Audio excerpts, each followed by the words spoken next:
welcome to another episode of Street Survivor. This is the first installment. It's Monday, so that means I'm here at the Spaghetti Feed.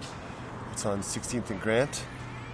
They open at 10 o'clock in the morning for coffee and donuts, and then they are open for lunch at 1 o'clock. They have a spaghetti dinner, that's why it's called the Spaghetti Feed. And they have lots of other little side dishes and casseroles, salads, whatnot.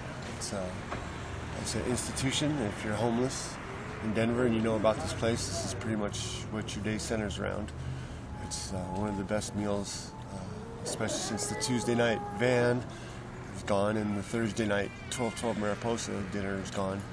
It's pretty much the only evening dinner that's worth a shit in Denver.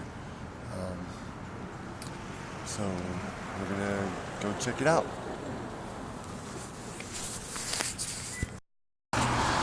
Hello, welcome to another episode of Street Survivor, starring me and the streets of Denver.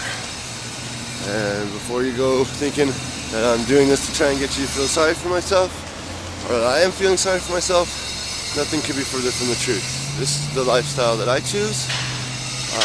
It ain't pretty, it ain't easy, but it's me, and this is my life. So this is Denver today. Those of you who aren't in Denver, it's 18 degrees and it's trying to snow, but it's too cold. And I just woke up. I slept really warm, except for my feet because I couldn't take my socks off. They were wet, and so my feet are like walking on frozen lumps of ice right now. That's okay, they'll thaw out. And right now I'm in search of a cup of coffee.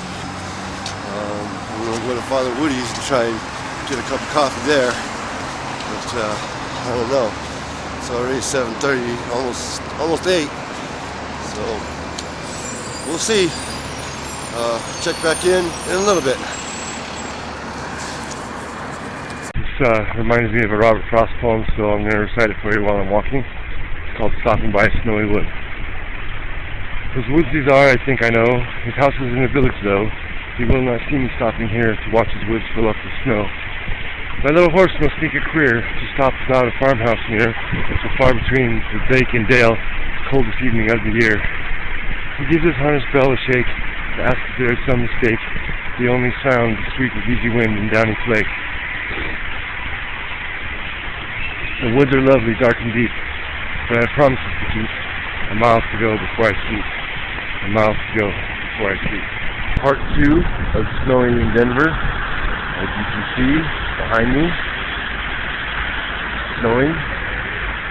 Temperature is cold enough to where it's sticking, and this really sucks.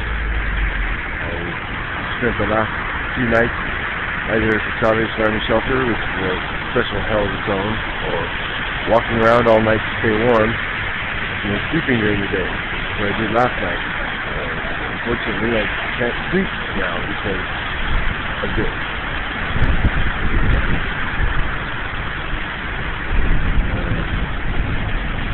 Before you go feeling sorry for me, or thinking that I've got such a hard life, you have to remember that I'm the one who did this. Me. I do this to me. And I do it every time.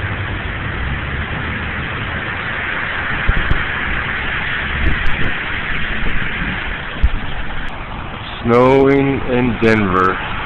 Again. We were good for a while. 60s and 70s. But as soon as Christmas hit, bam! Snow and cold weather. Seriously puts a damper on my life, because I live in this every day.